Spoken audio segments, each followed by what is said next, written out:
Do not adjust your screens. Your device is not broken. I am filming in the dark on purpose. I'm going somewhere with this, okay? Just stick with me. Stick with me for a second. The Divine Farce by Michael S.A. Graziano is absolutely a disturbing book. But it's unlike any disturbing book I've reviewed on this channel so far. For one thing, it's not splatterpunk. It isn't especially gory or depraved. There's no rape or mutilation, at least none that I noticed. The horror of this book comes in a much more existential package. And also, full disclosure, this is gonna be a lot less of a review and a lot more of just me gushing about a book. There is no fan base for this book online, and I have no one to talk to about this. I'm dying here. Speaking of dying, we are talking about eternity today, folks.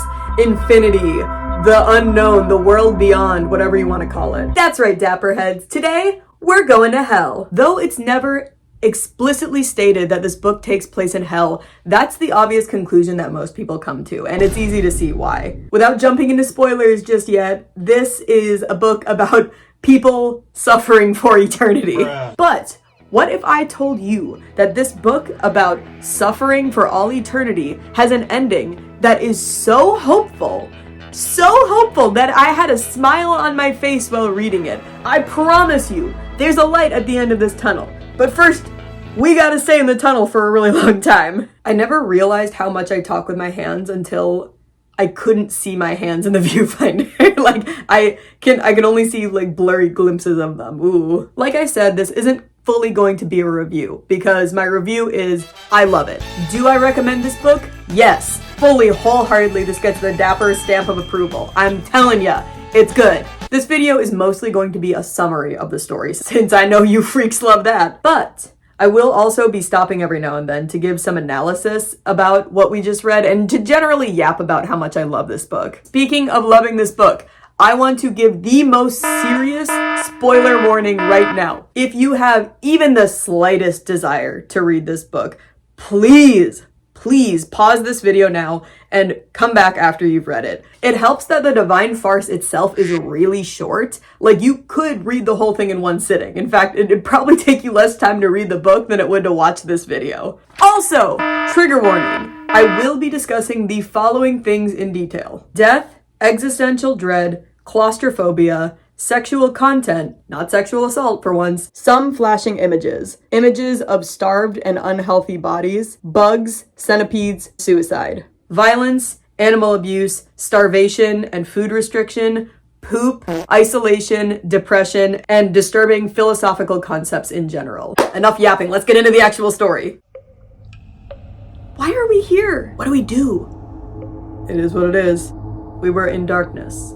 It was our home. The vertical, cylindrical hollow was about 2 feet in diameter, tight for 3 adults, just large enough for us to breathe up against each other or to shuffle slowly in a dumpling, awkward revolution. This is the situation we meet our characters in. A narrow concrete tube with 3 naked adults inside. It's too small to sit, much too small to lay down. So small, in fact, that our 3 prisoners are constantly in contact with each other's naked bodies. Arms, hips, stomachs pressed together, sweating, breathing on each other's faces. The texture of the tube walls are described as being concrete, coated in some kind of sealant. Oh, and of course, it's pitch black. So they don't even know what each other looks like. We learn that they have been in this place for eternity. Well, maybe not eternity, but for so long that none of them have any memory of a life before the tube. Their feet stand on a metal grate with holes too small to slip a pinky through. Just a few inches above them is a flat concrete ceiling, so low that none of them can jump without cracking their skulls. Punctured into the ceiling are a handful of holes like a shower head, and from these holes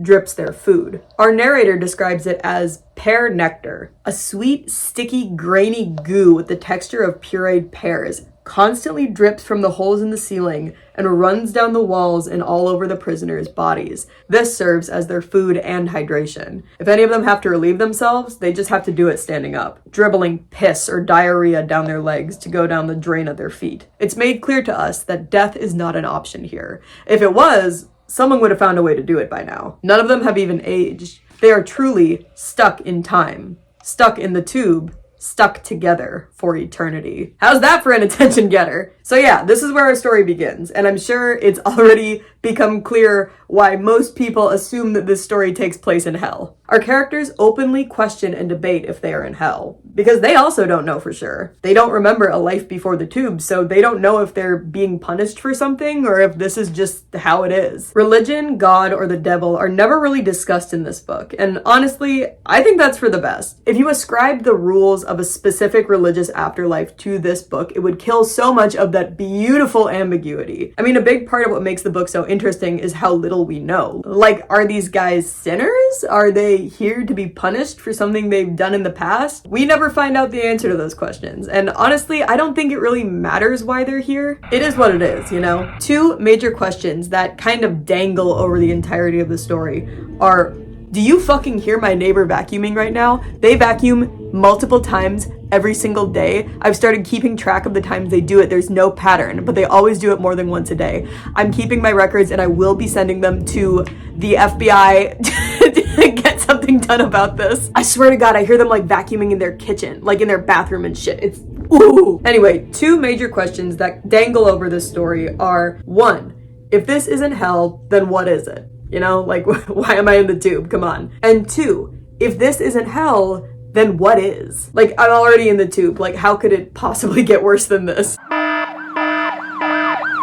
Spoilers, we never get answers to either of those questions, and I also think that's for the best. I fucking love a story that actually gives its readers the space to like breathe and think about it, rather than just handing you an answer and telling you this is what it is. Anyway, I think it's time we get to meet our three characters, because God knows they've had enough time to get to know each other. Meet Sage, our narrator. Oh, and by the way, we don't know any of their actual names, or if they ever had real names. These tube mates call him Sage because he hardly ever talks, and when he does talk, he just blurts out his thoughts like bizarre Confucian sayings. Sage describes himself as being the quote-unquote deep thinker of the group. Bro, no matter what time it is, you already know that Sage is gonna be out pondering something. Sage's favorite thing to do to pass the time of eternity is to lick the wall and memorize the patterns of all the bumps and ridges along it. Okay, Sage, fucking freaky ass. Rose is the only woman in the tube. Sage calls her Rose because that's how he envisions the color of her voice. He describes her as being fiery and having an energy to her voice and movements that persists despite her circumstances. She's also noted to have a crass, kind of gross sense of humor. She's the only one of the three tube people who's small enough to be able to kind of like squish her way down into a sitting position. At one point, when she's squished out on the floor, she makes this this comment that I still don't know if I understand it. She makes some joke about like sticking her hand up the other two guys' assholes.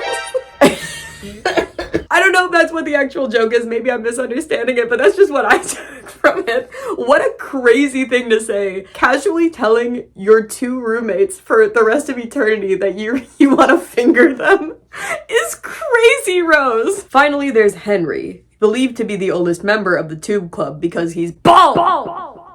Sage calls him Henry because he perceives Henry's voice as sounding like the color hemlock green, and subsequently named him Henry Hemlock Green. Okay, Sage. Alright, like the Rose nickname, that kind of made sense, but I feel like we're reaching now. Henry is, to put it bluntly, kind of a snarky bitch. Sage describes him as being the philosopher of the group. He's also the yapper of the group. His ramblings are usually bitter and hopeless, but he seems to enjoy the act of being bitter and hopeless. Henry's favorite pastime is to quote-unquote exercise and talk about how important it is to be getting exercise every day, as if the exercise he does is anything more than this.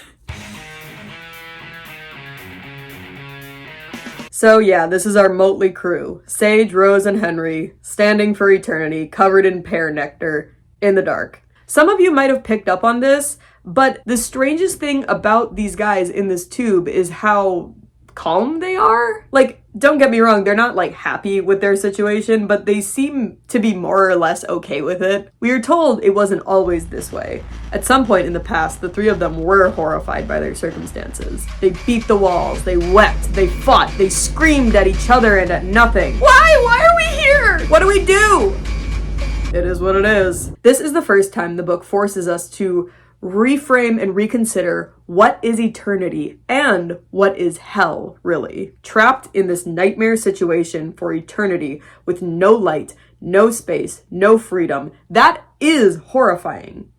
But realistically, it can only really be horrifying for so long before you get used to it, you know? At the point where the book starts, our characters have already been in the tube for eternity. They don't remember anything about who they were or what life was like before they were in there. It's not great, but it's really not that bad in here. If you are in hell for long enough, hell becomes mundane. In fact, more than mundane. These prisoners actually seem fine with it. We learn a bit about this 3-person community they've built, about the way that they pass the time, they tease each other, they get mad and comfort each other. We learn that from time to time they have sex. Sometimes all 3 of them together, and sometimes they split into pairs. They don't get jealous. They don't have cliques or enemies amongst themselves. They are all each other has, and they've accepted that. Thus, we begin to understand this weird kinship of the tube. This is one of the most fascinating relationship dynamics I've ever read about in a book, and I just love it so much. An example of their dynamic is at one point, Sage is doing his favorite thing of licking the wall, of course, but Henry thinks he's just licking the walls to eat more pear nectar, and he makes some joke about like, don't eat too much, you're gonna get fat and crowd us out. And Henry and Rose kind of laugh at Sage for a second. But when Sage ignores them and doesn't turn around, Rose starts like slapping Sage on the back and saying like, no, Sage, turn around, we love you. It's crazy that these 3 love each other so much, considering that none of them are described in a flattering way, like at all. None of their personalities are compatible or even really pleasant. This makes us really think about what eternity is and what it would be like to actually be with someone for eternity. They say the more time you spend with someone, the more you understand them and the more like them you become. But what if time wasn't a factor? How close is it really possible to get? The 3 of them aren't friends, they aren't in love, they aren't family. They are something more. They've been together for so long that they've become one entity. Sage describes them as being 3 parts of one soul. And then Sage discovers that a part of the wall is beginning to fall apart. And that's the first chapter. That's just the first chapter. The first chapter of this book takes us through eternity, and we're just getting started, baby. I want to pause here and talk about the way this book is written, because like I said, just listening to me describing it does not do it justice. Despite how short this book is, Michael Graziano is able to make you feel like you're actually watching a massive amount of time going by. The first chapter, I think, is a great example of this. It's 9 pages long in total, one of the longer chapters in this book, and he manages to get in so much exposition and so much visceral imagery. He's able to describe what eternity feels like without spending eternity describing it, am I right? And I think the voice given to Sage is perfect. It's exactly how I assume someone who has lived for eternity would describe eternity. He's experienced so much time that even this claustrophobic nightmare is just like, you know, something that happens.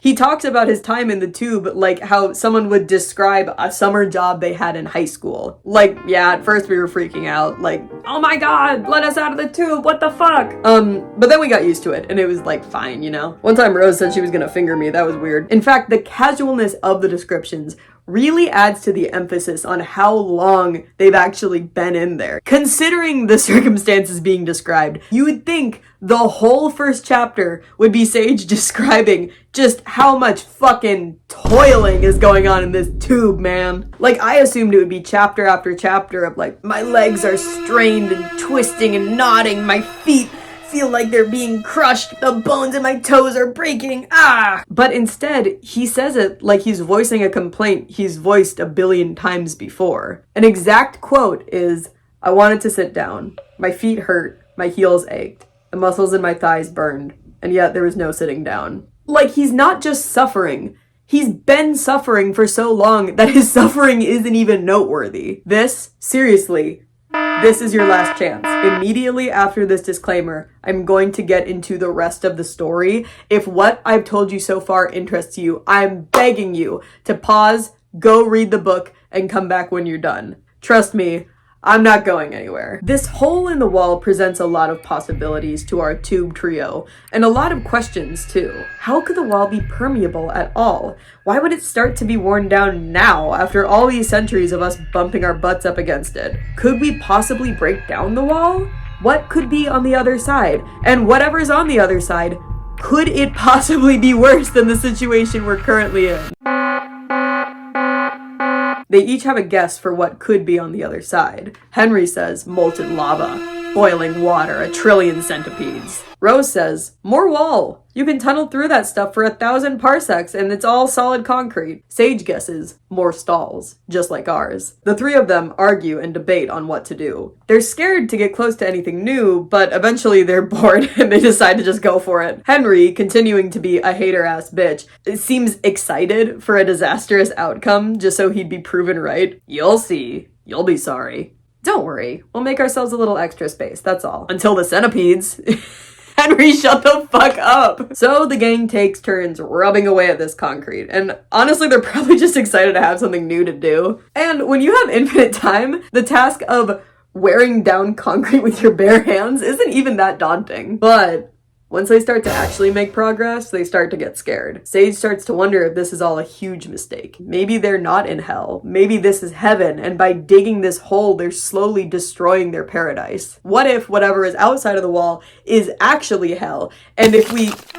Light pours in through the tiny hole and the tube mates are terrified. They literally have no memory of light, so they all think they're being burned alive. Sage tries to poke his finger into the hole to cover the light, but he accidentally knocks out more concrete, making the hole bigger. The three of them just hold each other and scream and scream and scream. I assume at this point Henry was also saying, "What did I say? What did I say would happen? You dumb bitches, I hate you all!" After a while, they realize that they are not being burned alive or eaten by centipedes, and the three of them can see each other for the first time. And it's weird, you know? Hi.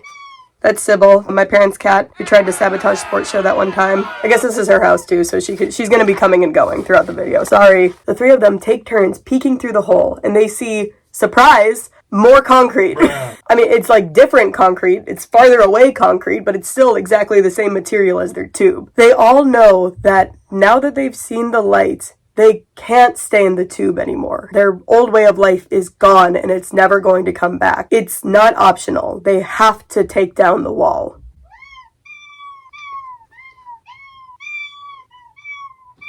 Turns out, all that yapping about exercise actually did Henry some good, because he manages to kick the wall down with just a few hard kicks, and they're all out. But here's the thing. For some fucking reason, their tube was like 12 feet up on the wall. So when they break down the wall and they get out of the tube, they immediately fall flat on their asses. Chapter 3 opens with Sage being able to lie flat on his back for the first time in his memory. He describes the feeling of his organs shifting inside his body and adjusting to the new center of gravity. All three of them are pretty busted up, but they're all still together. That's what's important, right? Rose and Sage seem overjoyed at this new freedom they have, while Henry, on the other hand, is devastated.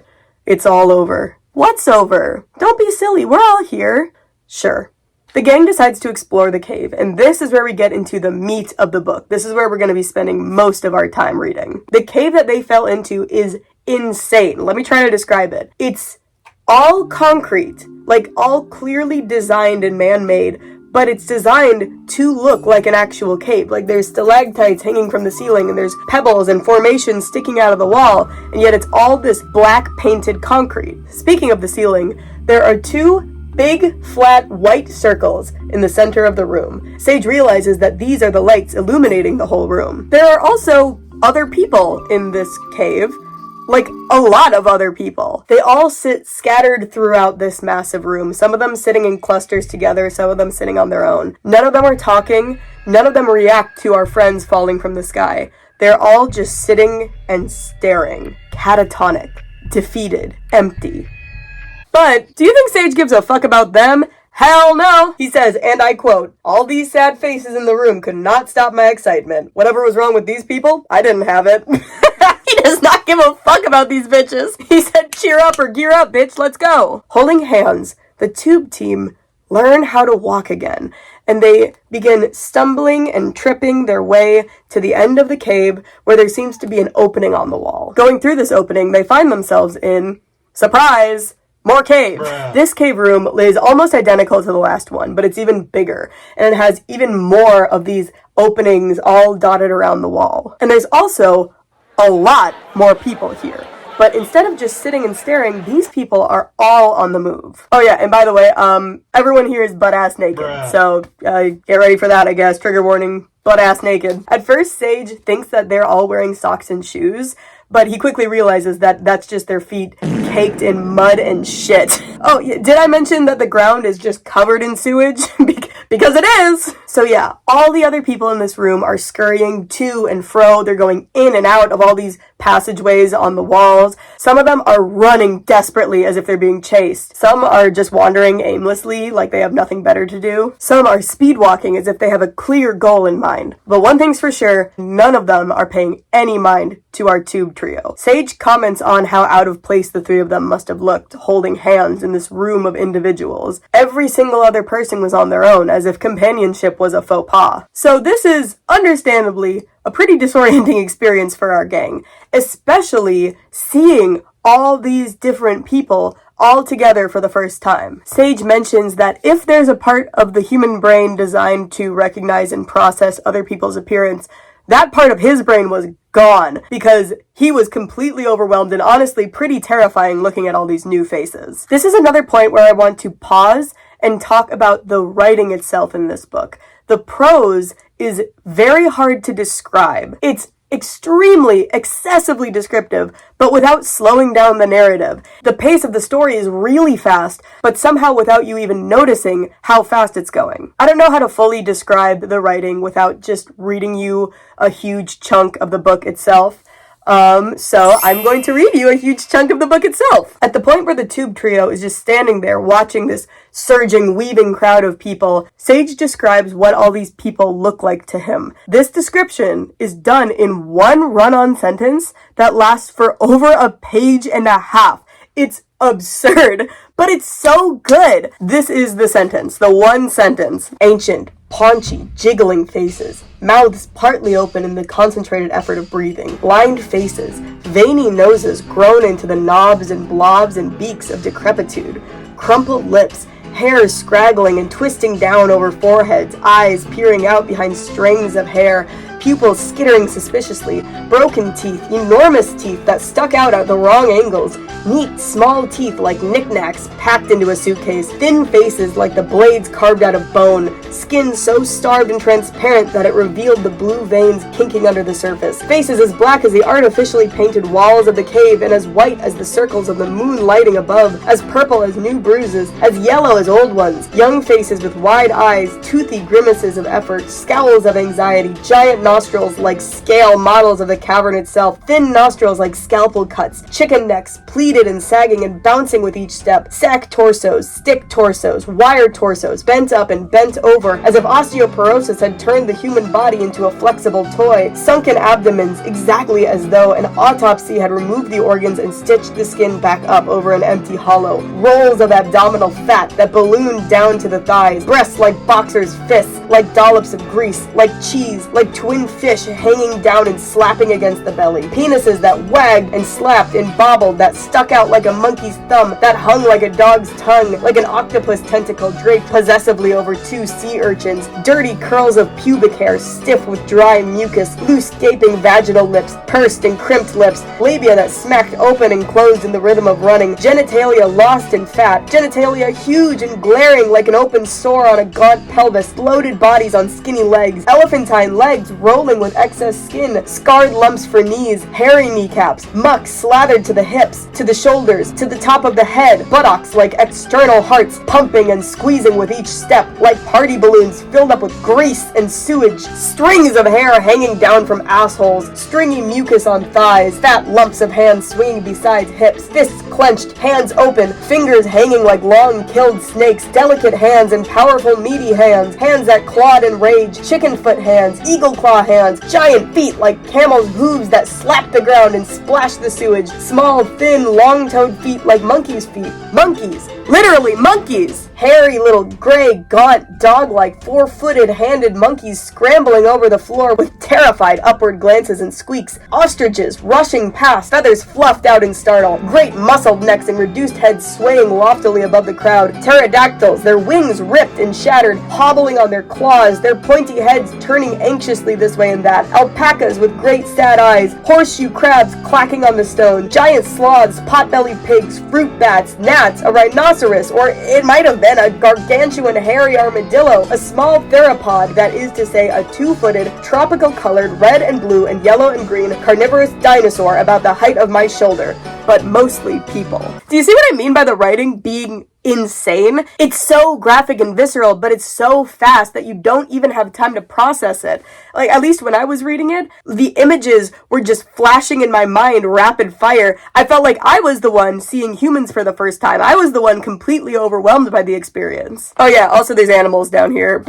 Animals and dinosaurs and people. But curiously, the animals and dinosaurs are acting exactly like the people. They are all going this way and that, not really stopping and paying attention to anyone. None of them, even the carnivores, are hunting or eating anyone. They're all just running or walking or crawling to and fro. The tube trio kind of gets sucked up into the crowd and pulled through another passageway into another cave room. This room is identical to the last one, but it's even more crowded, just packed with people and animals and flies and sewage. At some point, the crowd is moving so viciously that Sage loses his grip on Henry's hand and he's pulled away from his companions. He stared at me in terror, the dim light glinting from his eyeballs and the slightly irregular bald top of his head. He and Rose were driven by the currents one direction and I was being pushed in the opposite direction. They were still together, struggling to get back to me, and then the gloom turned them into shadows in the distance, and I was alone in the crowd. This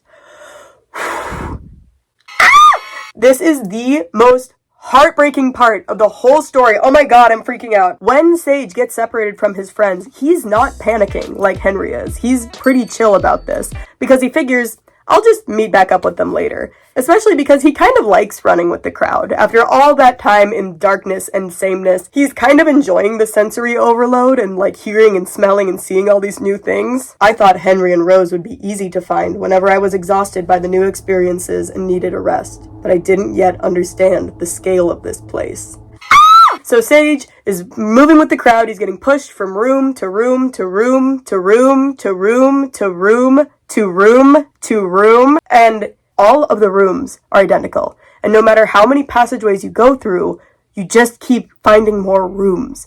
The realization starts to sink in that there's not just a lot of rooms in this cave. There aren't just a lot of animals or people. There are infinite rooms here. There are infinite beings surging around him. Every time you leave a room, you will likely never find your way back to that room. Every time you walk past a person, you will likely never see that person again. This is what makes the moment of Sage losing Henry's hand so devastating. He couldn't comprehend the scale of his place, and he had been connected to Rose and Henry for so long that he just assumed it was inevitable that he'd be able to find his way back to them. Now he starts to panic, fighting through the crowd, trying to remember what direction he just came from, but it's impossible. There are so many bodies crushing around him that he can't move against them. He starts to scream over the crowd, scream for Rose and Henry, but no one hears him. No one cares. 1 trillion centipedes, Henry had said. Boiling water, molten lava. He was more right than any of us. This is the second time the book restructures and reestablishes our understanding of the infinite. It had already introduced us and gotten us used to the concept of time being infinite in the tube, but now we are seeing space being infinite. Oh, and time still is infinite here. No one ages, no one can ever die. This also reframes our understanding of hell. In the first chapter, we thought the tube was hell. Hell is no space, no privacy, no movement, no sensory input. But now, hell is too much space, too much privacy. No one in the caverns talks or interacts or cares what anyone else is doing. You can do whatever the fuck you want and no one will react. You're free to run until you find another dead-end room where you can have some time alone. But Sage doesn't want to be alone. He wants his friends back. He wants the suffocating sameness of that tube. Hell is something new. And as if things couldn't get any worse, our boy's getting hungry.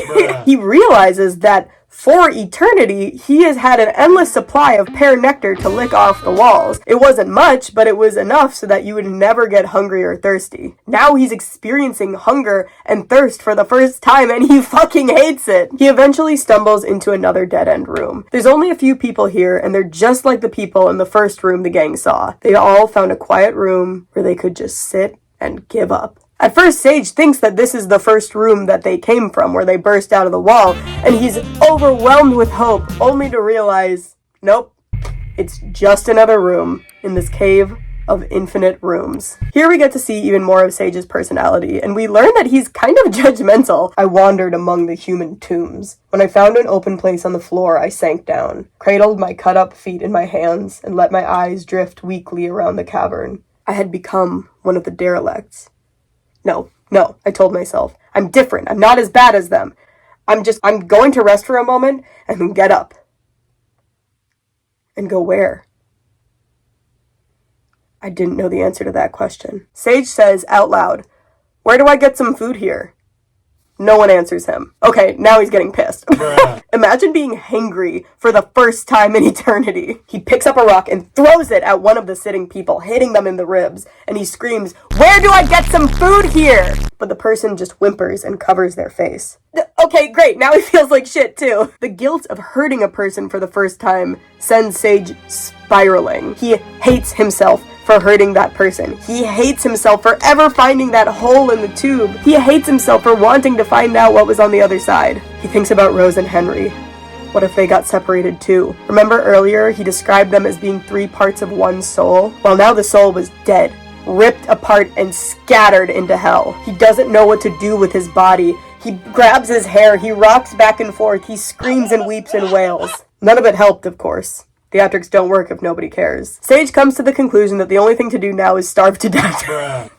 Naturally, I'm sure you can already see the flaw in this plan. Bestie, this is eternity. If you haven't died already, why would you be able to die now? So he just sits and sits and sits in this dead-end room, slowly becoming thinner and thinner. I guess in eternity, you never starve to death, but you just have to suffer with hunger pains for forever. The lighting never changes, so he has no idea how much time has passed. Sage tries to apologize to the guy who he threw the rock at, but the guy doesn't even react. And so Sage is like, I wonder if I should throw another rock at him to get his attention so I can apologize properly. All that time in the tube has not helped his social skills. And then suddenly, after who knows how long of just sitting, Sage comes to a realization as he looks at the floor and sees all the shit, literally shit all over it. I swear, all these splatterpunk books have rotted my brain, because when I got to this part where Sage was like, I'm starving, and there's poop all over the floor, the first thing that I thought was, oh my god, he's gonna eat the poop. But he doesn't eat the poop. I got scared for a minute, but he doesn't do it. He remembers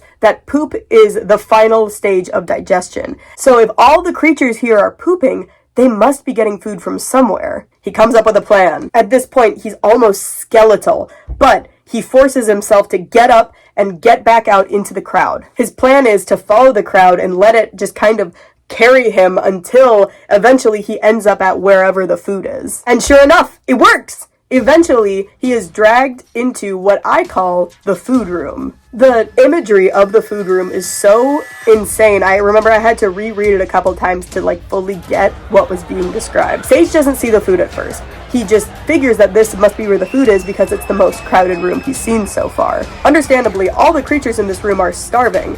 And so there's kind of this never-ending brawl going on throughout the room. Once he manages to squeeze his way through the crowd and get to the far wall, that's where he sees it. There's this huge metal trough on the farthest wall. The trough is constantly being filled with these hard biscuit cracker-like things. It's described as kind of being like dry dog food. The only way to get any food is to kind of jump into the trough and eat as fast as you can. There's no shortage of food, but everyone in here is starving, so they're all constantly trying to grab people and pull them out of the trough so that they can get a turn. Sage is eventually kind of thrown into the trough, and he starts shoveling food into his mouth as fast as he can. He describes these biscuits as being so dry that they immediately soak up all the moisture in his mouth, and so hard that he has to use his back teeth just to crack them to chew. While he's eating, he notices that there is a little design stamped on each biscuit.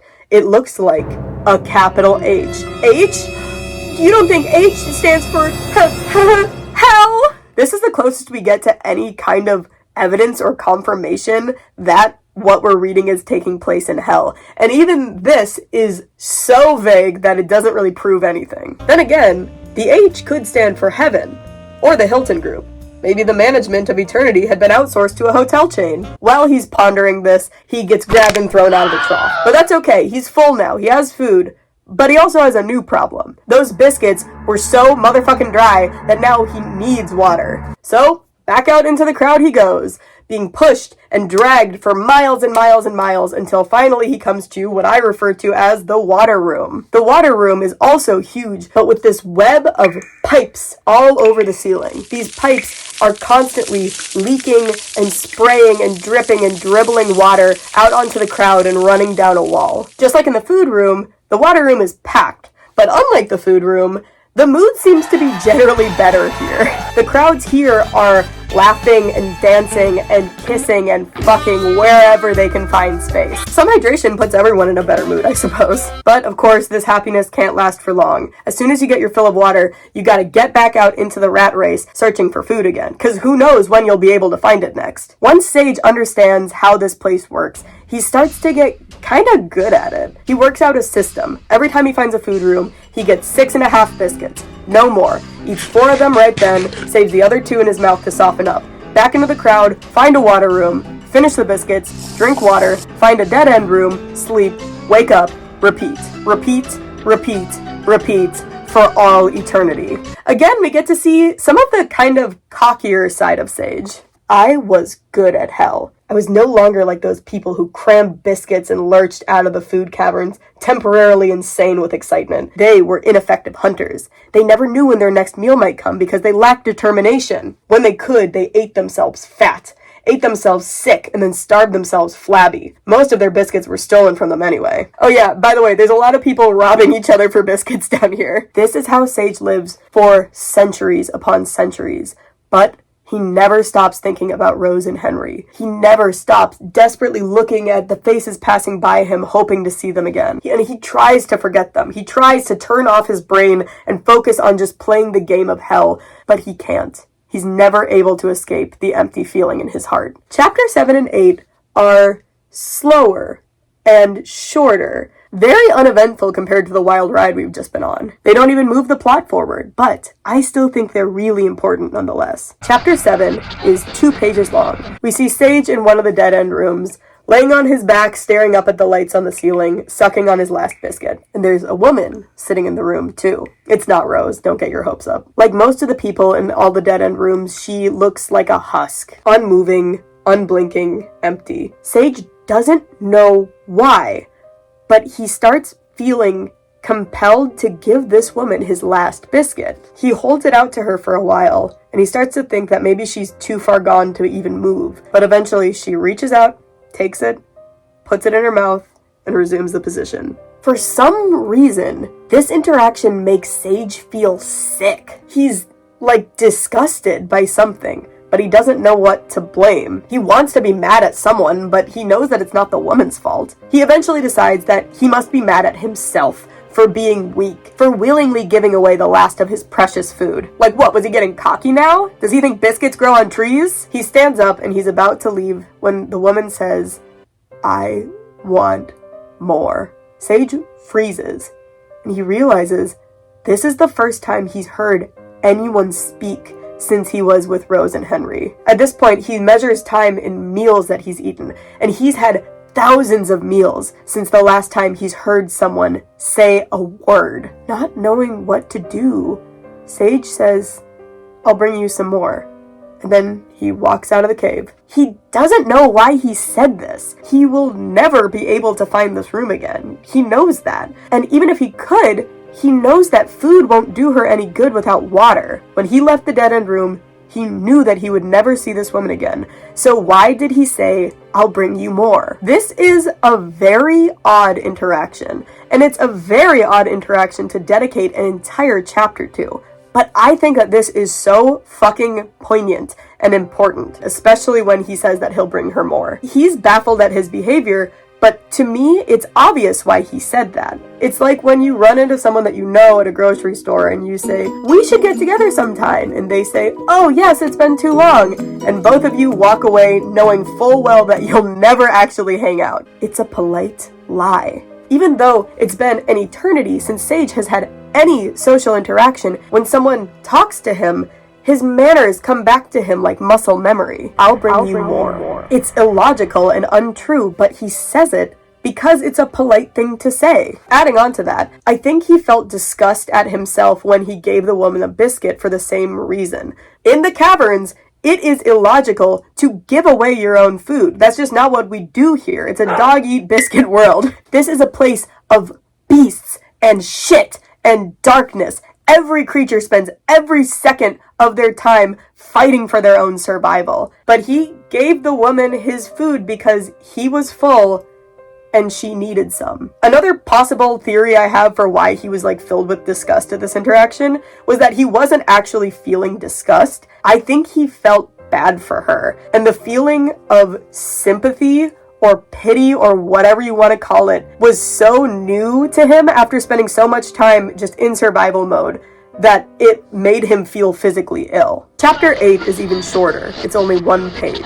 In the cutthroat world of the biscuit economy, there's a lot of theft. If you're walking around chewing too obviously, someone is going to jump you and literally try to steal the food out of your mouth. That's street smarts. The entirety of chapter 8 is one of these interactions. Sage is jumped by a man trying to pry his jaw open to get the spit-soaked biscuits in his mouth. As the two of them are fighting and rolling around on the floor just covered in shit, Sage manages to say, "Henry?" This startles the biscuit thief. It's probably the first time he's heard anyone speak in centuries. Of course, it's not Henry. It's just one of the infinite older bald men in the caverns. But the man is astonished nonetheless. "You think you know me?" he said, his dark eyes fixed on me curiously. His voice was filled with astonishment and a shy hope, almost like a child's. Both disappointed, the two of them sit down next to each other. Sage says, "Do you still want a biscuit?" and gives the man one of his. They sit next to each other for a long while, just chewing. And the man finally says, "I haven't had a friend in a long time." And after a while, they both get up and get back into the rat race, knowing that they'll never see each other again. I think the biscuit thief, not Henry, is a brilliant way of reminding us the reader, and Sage himself, that this infinite crowd of people is full of individuals. Now, excuse me while I do my stretches, because I might be reaching a bit here.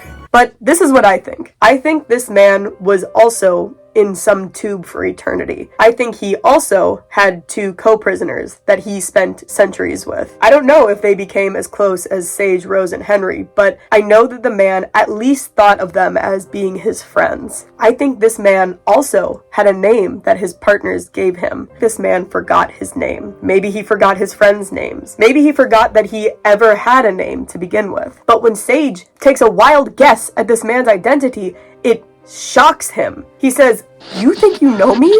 As if being known is an impossible miracle of God. He had been in this rat race for so long that his identity had been worn down like the treads of the Grand Canyon. And that's why when he realizes that he is not the Henry Sage is looking for, he deflates. This chapter also makes me think, who were his tube mates? Did they remember him, even as a distant memory? Do they frantically search for his face in the crowds like Sage searching for Rose and Henry? Do they miss him? Do they miss being in the tube with him? Hell is forgetting. Hell is being forgotten. Chapter 9 begins with Sage struggling. What else is new? At this point, he's just trying to be content with what he has. He's trying to make himself be okay with the endless cycle of food, water, sleep, repeat. But he's not okay with it. He can't forget Rose and Henry, and he can't stop hoping to find them. And it seems like he's gonna have to toil like this for the rest of eternity. Until one day, when he is watching a swarm of bats, Sage sees something extraordinary. While this swarm of bats is swooping and diving and hunting for flies, one of the bats flies closer to the ceiling where the two big lights are. Then the bat flies straight into one of the lights and disappears. That's when Sage realizes, the lights on the ceiling, they're not lights. They never were. They're holes in the ceiling, letting light in. Every room of this infinite cave system has 2 gaping holes in the ceiling leading to something else. Once again, the book reframes our understanding of what infinity is. This cave system, this sprawling, twisting, endless cave system is not infinite. There's even more. Hey, did you know that there's space up there? Above the ceiling. I just saw a bat fly through one of the holes and escape. Who? What? Who? Who asked? Alright, but Sage is not going to let one hater get him down. He has a new purpose in life. He is going to find out what is through the holes. So, he gets to work planning. In order to climb up to the ceiling, he's going to need some kind of rope. How is he going to get a rope? Simple. Hair. There are infinite hairs on infinite heads down here, and for the past eternity, Sage has been stomping through shit, getting his feet tangled in mounds and mounds and mounds of hair. All he has to do is scrape up a handful of shit and start combing through it. Each handful produces dozens and dozens of long hairs. Once he has enough poop hairs, he gets to work, tying them together, one hair at a time, with square hitch after square hitch. Finally, he has a tiny, thin rope about the length of his arm, and he realizes how hungry he is. He must have been sitting there weaving for ages. No matter, I had time. Yes, you do! He resumes the process of survival. Food, water, sleep, repeat. But now he has a new purpose.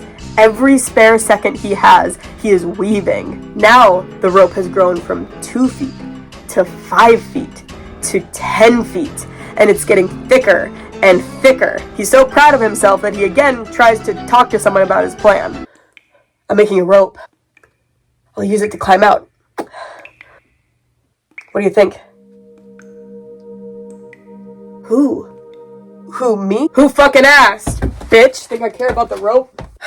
Okay, well, eventually the rope is long enough that he has to tie it around his waist to carry it with him. At this point, he's a fucking expert at the whole process of getting food and water. It's just like a part-time job for him. He gets it over as quickly as possible so he can get back to roping. Soon the rope is so long, he has to wrap it around his whole body. At this point, he's basically wearing clothes. Finally, when he decides the rope is long enough, he gets a surplus of biscuits, makes his way to a dead-end room, and gets to work. Unfortunately, it turns out that throwing a rope 100 feet in the air at a target is really hard. After a few failed attempts, he ties a rock to the end of the rope and kind of uses that as his, projectile to get through the hole. His goal is to get the rope to go in one hole and out through the other. That way he can use both ropes to support his weight, kind of like a ladder. But this is a lot easier said than done. Sage ends up having to try thousands of times to throw this rock through the hole. And even at times when he manages to get the rock through one hole, he can't get it through the other, so it just comes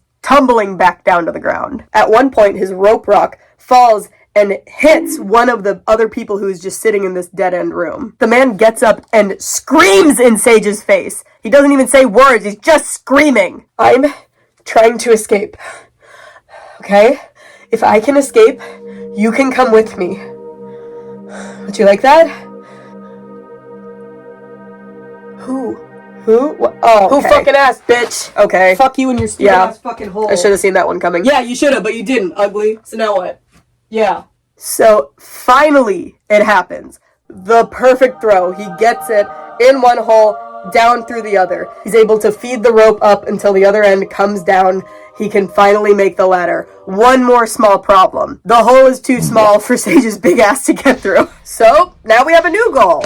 Sage is gonna have to get a rock, climb up the rope, and chip away at one of the holes until it is large enough for him to squeeze himself through. I'm sure you can guess, Sage is not looking forward to this task. At some point, one of the other cave dwellers crawls over to Sage, and at first Sage thinks this guy's also going to try to climb up the rope, but he just grabs Sage's biscuit supply and goes like, "Nah," and then crawls away. Oh my god. Okay, now Sage is getting pissed. Not because he was robbed, but because no one gives a fuck about his rope.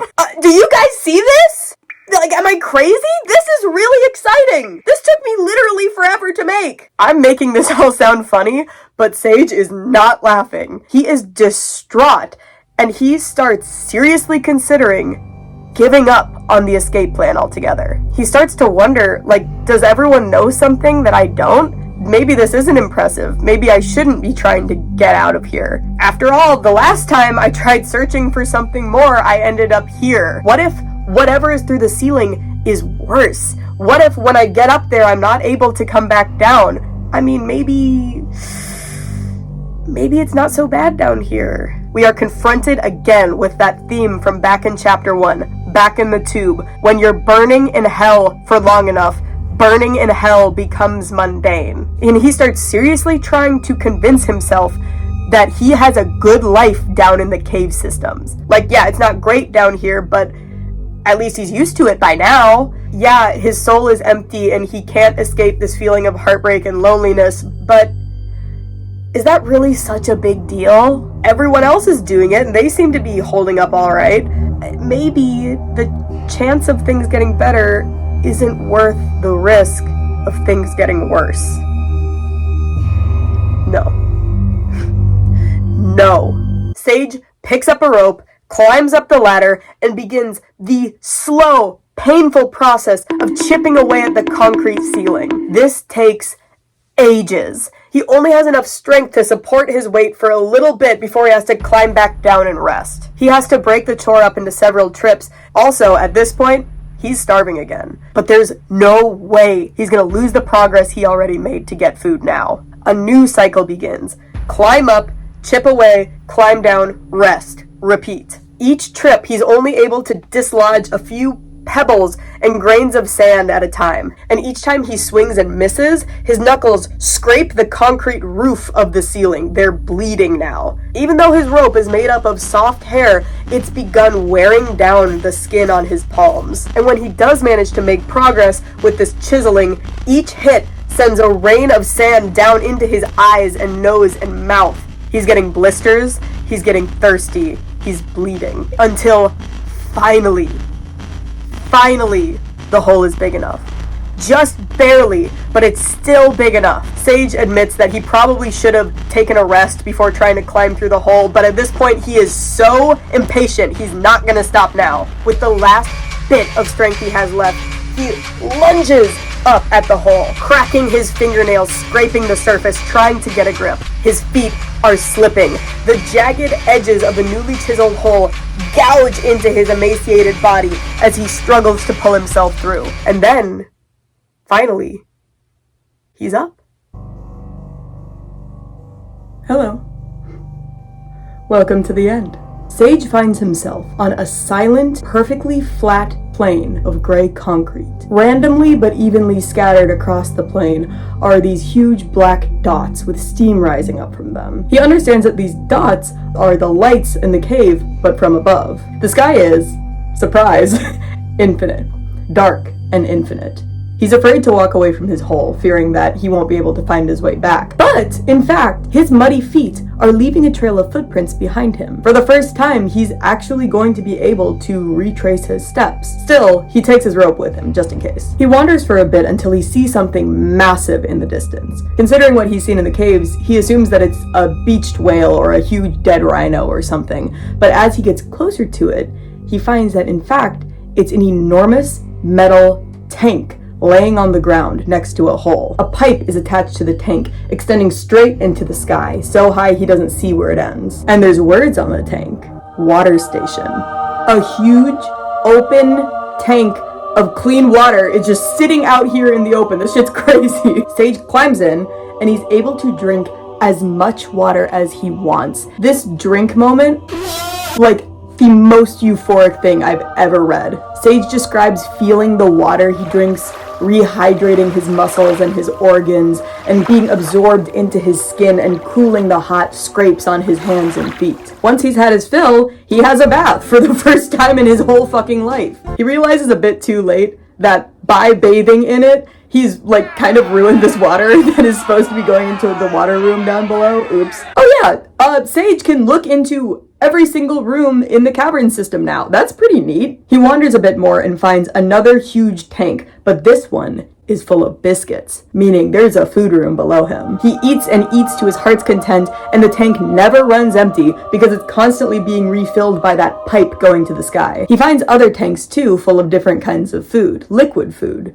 like the pear nectar that he spent eternity drinking in the tube. But turns out it's not just pear nectar. There's like a variety of liquid foods that you might get if you find yourself tubed someday. There's pear nectar, apple juice, tomato juice, pureed bananas. Like, there's a whole fucking menu. Each of these liquid-filled tanks must be attached to a system of tubes, each tube holding 3 prisoners, licking its sweet contents from the wall. Okay, to me, as a certified picky eater, this is like a very upsetting concept to me. Like, what if you woke up in a tube where you're gonna be stuck for eternity and you just happened to get randomly assigned a food that fucking sucked? Bruh. Like, if I got something like pear nectar or orange juice or something to lick off the walls, I feel like I'd be pretty okay. Like, I wouldn't be thrilled, but I'd be kind of okay with it. But if I had to lick tomato juice off concrete walls in the dark for all eternity, I would freak out. I'd be smacking the fuck out of everyone in this tube. Anyway, back to the story. For the first time in a long time, Sage has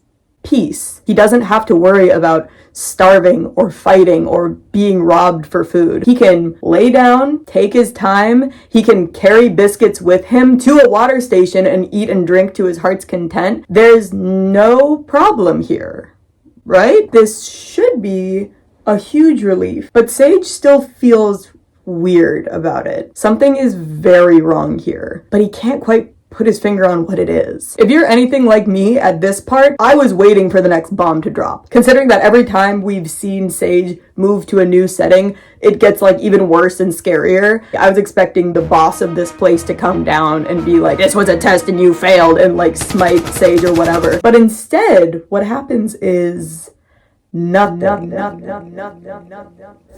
And he is very disturbed by this lack of anything that's going on here. He spent so long living in survival mode that when things are peaceful, it feels scary. I tried to pinpoint exactly what made this place so disturbing. Partly, it offered me no insight. Nobody seemed to have made this place. Nobody seemed to maintain it. It was here. That was all I could say definitively. It was here, and it was extremely large. It was what it was. It's honestly pretty understandable why this setting is so disturbing to him, like trauma or survival mode, whatever aside. When you think about it, he's basically in solitary confinement. For the first time, he's completely, like actually completely alone. He spends his time laying on his tummy, looking down into the holes of the ceiling, watching the people in the cave below. He misses being around people. He longs for the essence of other people, the human stink, the secretions, the natural oils, the pheromones, the sweat, the piss, the shit. He misses it all. He's glad he kept his rope with him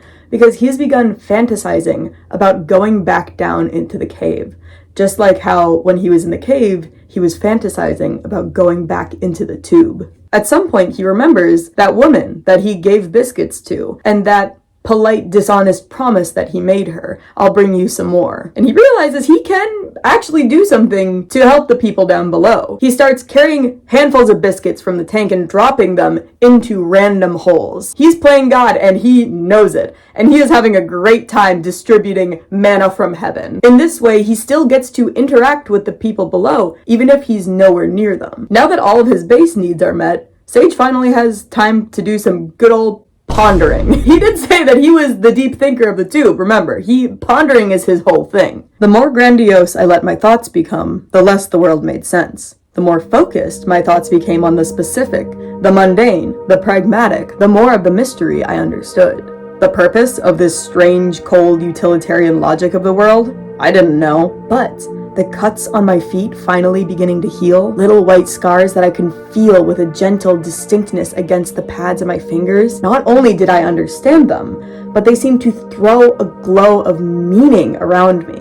If walking was a joy instead of a wincing shuffle, then surely the world made much more sense. If you're still thinking about Rose and Henry, don't worry, Sage is too. The other 2/3 of his soul that are missing somewhere down in the world below him. Wouldn't life have that much more meaning if they were here? If he could share his healed scars and full belly with them? Sage begins basically maladaptive daydreaming, imagining fantastical scenarios of somehow finding them in the infinite maze of infinite holes and infinite rooms, somehow finding his two loves and being able to bring them up here with him to fight and complain and comfort and tease each other for the rest of eternity. Then it dawns on him, this fantasy is actually not impossible. If I could learn the biscuit game and outfight the competition and overcome the discouraging indifference of the crowd and weave ropes out of sewage and thread a rock through a hole 50 feet above me and chip through concrete and pull myself up bloody and exhausted and successful,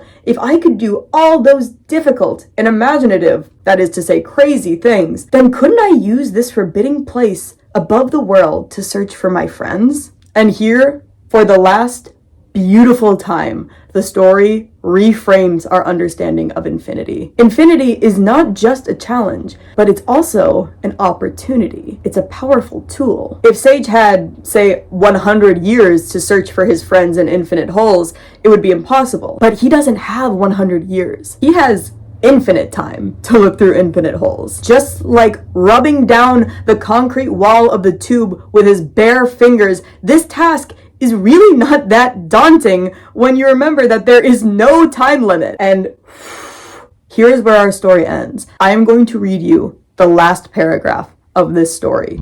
I do not intend to give up. I will find you. In the mathematics of infinite hope against infinite numbers, my success is inevitable.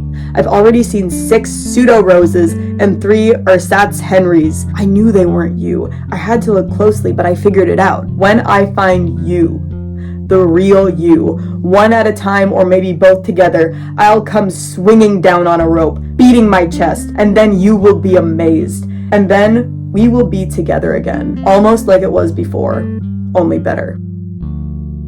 And that's how the story ends. We don't get to see the Tube Trio reunited. We don't get to read about the moment that Sage actually finds his friends, but I don't think that matters. Where the story leaves off, Sage isn't desperate or frantic or panicked anymore. He's sure. Finding Rose and Henry is as inevitable as finding the 2 of clubs in a shuffled deck of cards. It is just going to happen. It will be slow and it will be hard and it will be tedious, but he will achieve his goal. It's not a question of if, it's just a question of when. And one day, hundreds or thousands or billions of years from now, when they are all together again up on the surface, singing and talking and exercising and getting on each other's nerves for all eternity, the time that they were apart will be a distant memory, just like the distant memory of their time in the tube. So I think it goes without saying this book gave me a lot to think about. And if you've made it this far, I'm sure you have a lot of thoughts too. But pause, hold your thoughts. I want to talk about my thoughts first. I'm going to insert my thoughts into your head to think about, and then you can have your own thoughts, okay? Just hear me out. You've heard me out this far. First, I want you to think back to when you were a child. I don't know how old you are or what you consider to be a long time ago, but think back to a long time ago. At some point, you were in a really hard place, dealing with something really hard, and in your young mind, you felt like it was never going to end. Maybe it was a hard assignment at school, or a really bad living situation, or being grounded, or getting in a fight with your friends, or breaking your arm, or a bad dream that just kept happening over and over and over again. And while this was happening to younger you thought, no, you didn't think, you believed. In your young mind and heart, you knew that this was never going to end. But it did. Think about who you are right now, where you're at, the mistakes and bad decisions and good decisions that have led you to where you are today. You've done really good for yourself. I know it does not feel like that all the time, but all things considered, you have. It wasn't easy to weave that rope of hair but you did it. And that might not seem super significant, but it is. And that might not seem significant, but it is. The hardship that you believed would last forever, that you thought would be your hell, that you were trapped in for all eternity, didn't last forever. You did get out of it. You're not there anymore. The second thought I want to insert into your head. Think about where you right now in your life, something that's really hard for you. What do you come to YouTube for escapism? Not on this channel, bitch. Okay, but seriously, think about something that you're dealing with right now. Maybe it's a bad job or loneliness, a loved one getting sick, a bad living situation, a relationship where you just keep getting hurt over and over and over again. Maybe you hate the way you look or how you feel. Maybe your kids are suffering and you blame yourself. Maybe a substance is running your life. Maybe someone you love died. Maybe you just got a bill and you have no idea how you're gonna pay it. I am sorry that this is happening to you. And I wanna make this very clear. I'm not bringing this up just to say, like, choose happiness! Like, everything will work out in the end. God gives his toughest soldiers his strongest battles, whatever. Because your battles are real. And the suffering that you are feeling right now, the hopelessness, the anguish, that's also very real. And I'm not going to tell you that it's not. What I will tell you is right now, you are weaving your hair rope. Or you're chiseling away at the hole of the ceiling, or you're fighting for your place in the trough of food. Wherever you are at in your journey, I am telling you that one day this will be a distant memory. It will be one part of the summary of your life. It will be a story that you can use to give advice to people younger and more afraid than you. And I don't say this to offer you empty comfort. Your journey ahead is not going to be fast or easy or fair. And you know that, but you have already been through the impossible before, and you can do it again. I don't know you, and you don't know me. We are two blurry faces in the infinite crowd bumping into each other in a dead-end room. I cannot solve your problems or take your pain away from you, but I can offer you a biscuit and tell you that I genuinely, truly am wishing you the best on what you're going through. And I ask that you do the same for someone else. This is obviously not my usual content. This is not even my usual type of book review, but I read this book and I just had so much to say about it. It gave me so much to think about, and so I knew that I needed to share it with my fellow intellectuals, aka anyone who subscribed to Jules Dapper on YouTube.com. So finally, I say unto you, thank you so much for watching. Subscribe if you want to, don't if you don't, and I will see you next whenever I upload. Bye! That's only you.